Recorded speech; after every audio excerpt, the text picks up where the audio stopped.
Good morning, this is Dr. Rajesh Yadav, Assistant Professor and Head in the Dialysis Technology Program, School of Allied Health Science, Sharda University. Today we will start the topic digestion in buccal cavity.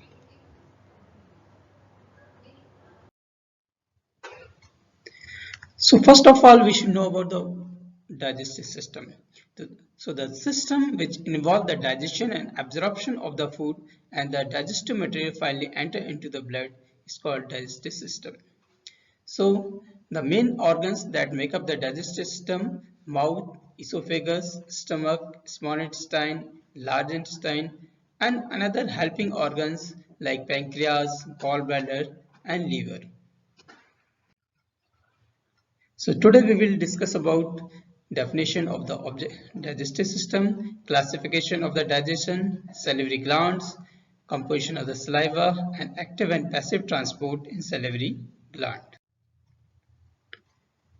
So this is definition of the digestion. Digestion is the breakdown of the large insoluble food molecules into small water-soluble food molecules so that they can absorb into plasma of the blood. In certain organisms, these smaller substances are absorbed through the small intestine into the bloodstream. Digestion is a form of catabolism that will involve and breakdown of the food. So there is two things, one mechanical and chemical digestion. So if we discuss about the mechanical digestion, in this type of digestion, the food will break down into the smaller part with the help of mastication, and the tooth will be involved in this process. And in the chemical digestion, the enzyme break down the food molecule into the small molecule so that they can absorb. So in the chemical digestion, basically enzyme involvement of the enzyme occurs. So in human digestive system, food enter into the mouth and mechanical digestion occurs, mastication process occurs. So the saliva will added into the food and the bolus structure will be formed. So salivary gland contains salivary amylase. This is an enzyme which causes the partial digestion of the carbohydrate in the mouth, and the salivary gland also secrete the mucus that will act as lubricant, and in the saliva potassium bicarbonate ion is present that will provide the basic medium, slightly basic medium to the food, and after undergoing mastication and starch digestion, the food will be entered as it will be entered in the mucus and the round structure is formed that is called bolus. So now come to the digestion in the buccal cavity. In the buccal cavity, the salivary glands are present. So 3 pair of the salivary glands are present in human, while 4 pair of salivary glands present in animals like rabbit. So if we talk about the human, the 3 pair of salivary glands that are parotid gland, submandibular or submaxillary gland, and sublingual gland, while in the rabbit infraorbital or zygomatic gland is present. So this is the location of the different type of the parotid gland in the figure. This is the parotid gland. It is in the upper jaw just behind the ear, while you can see here submandibular gland toward the lower jaw, and a sublingual gland. It is also in the present lower gland. So the secretion of the saliva is controlled by a parasympathetic stimulation. So the neurotransmitter which is responsible for the parasympathetic stimulation is called acetylcholine. So acetylcholine is responsible for the enhancement of the saliva. So first I would like to discuss about the parotid glands. So it is one pair of the glands which open on the second molar. Its type is serous type because it secretes the ptyalin enzyme, which is responsible for the partial digestion of the carbohydrate. And another point is that it is the largest salivary glands, and its duct is called Stensen's duct. And in the snake, this parotid gland is modified into the poison glands. When the infection occurs in the parotid gland, it is called mumps, and it provides the 20% of the contribution in the saliva secretion. Second pair of salivary gland that is called submandibular or submaxillary gland. its type is serous and mucus. That means it secretes saliva as well as ptyalin enzyme. So it contributes 60 to 75% of the saliva, and the duct of this submandibular or submaxillary gland is called Watson duct. The location is beneath the lower jaw, superior to the digestive muscles, and it is located about 2 finger-like structure above the apple. So it will open in the lower incisor. Third salivary gland is sublingual glands. So its type is mucus because it's only secrete the mucus. It will not secrete the ptyalin enzyme in the secretion. It contributes very minor content like 5% of the saliva, and the duct of this sublingual gland is called duct of Ravenous, and this gland is modified in the Holoderma gila monster.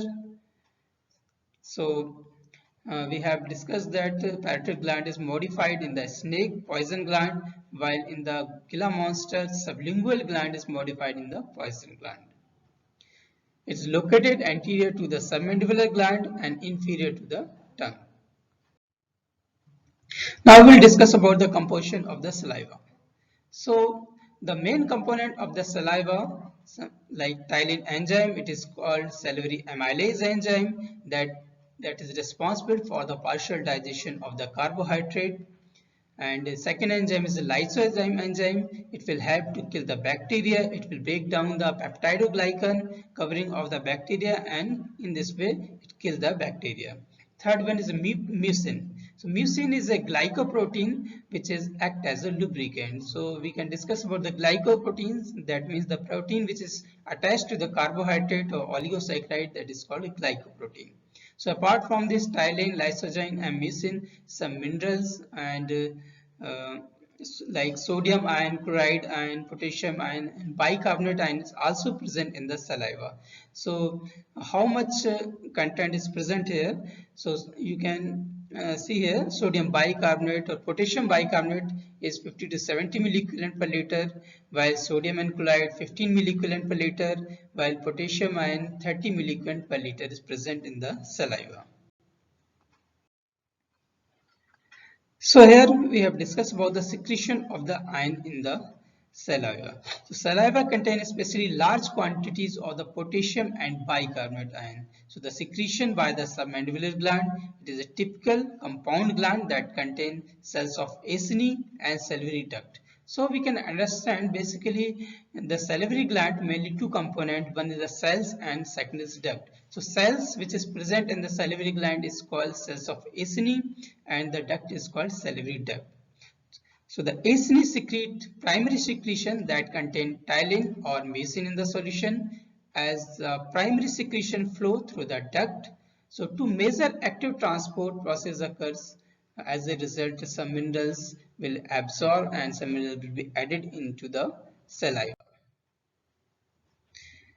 So this is the just composition of the saliva mucus. So mucus is a viscous colloidal containing inorganic salt, antimicrobial enzymes such as lysozyme, some immunoglobulin like antibodies are present in the saliva, and mucin, glycoprotein that such as lactoferrin and mucin. So these are the composition of the mucus which act as a lubricant in the gastrointestinal tract.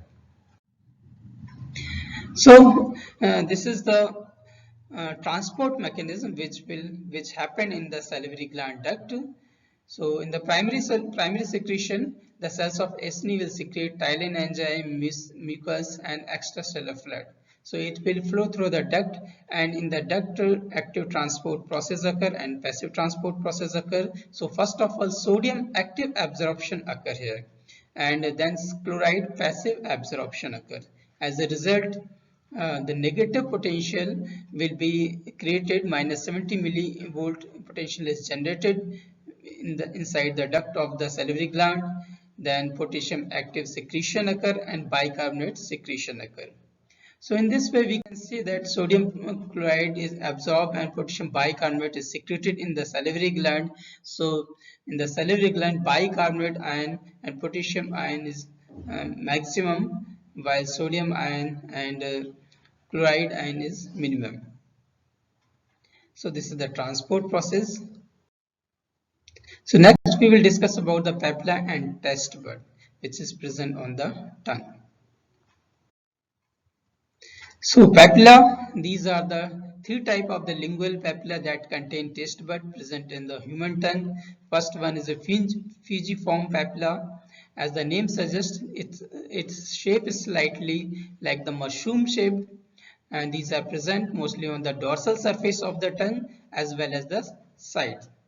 And it is innervated by the facial nerve. So facial nerve is the seventh cranial nerve, so which is innervated in this fusiform papilla. And you can see here the location of the fusiform papilla in the front portion. Second one is a foliate papilla. These are rich and grooved toward the posterior part of the tongue found at the lateral border. So in this figure you can see here that is a foliate papilla. It is present in around the border and in some back side. And the cranial nerve which supply this foliate papilla is a facial nerve, that is 7th cranial nerve, and also glossopharyngeal nerve, that is a 11th cranial nerve. Next one is a filiform papilla. Filiform papilla do not contain any taste buds, so they are characterized by the increased keratinization, and they are involved in the mechanical aspect of the providing abrasion. So the important point of these papilla about like a filiform papilla, it do not contain any taste buds, so they are not responsible for the taste. It just provides the mechanical support, or it provides the thickness. Last one is the circumvallate papilla. So these are only 10 to 14 of these papilla.